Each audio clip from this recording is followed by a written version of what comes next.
hrad zas halí mráz. Na chodbách stíny šeptají dál.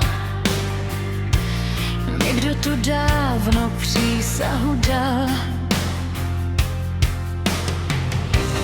Pod kamenem spí tajemný strach.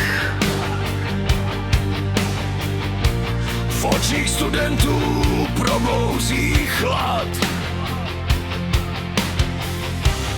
Na stěně nápis jak krvavý křik,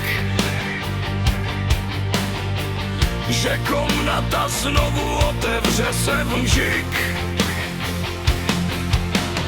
Harry v nocích slyší ten pláč. Hadí řeč zní jak prokletá zášť. Ron po jeho boku dál stojí, i když se celý hrad temnot bojí. Zmizelé tváře a prázdný smích, strach padá na školu v dlouhých dnech zlých. Hermiona v knihách hledá znak, co ukáže cestu skrz je tam mrak.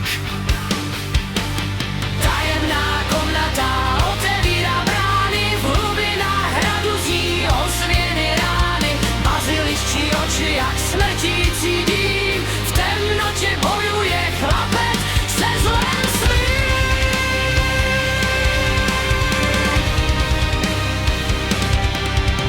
Z rezavých trubek se plazí stín, děsivý příběh Salazara vin.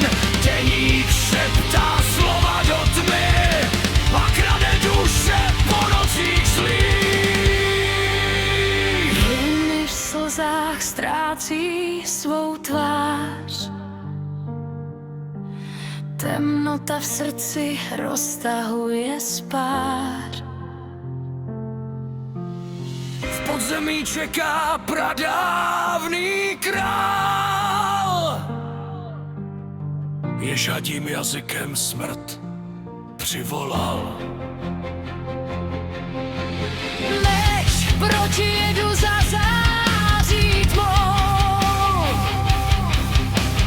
Favkesova křídla nad nadějí jsou. A když se rozpadne poslední strach, světlo zazvítězí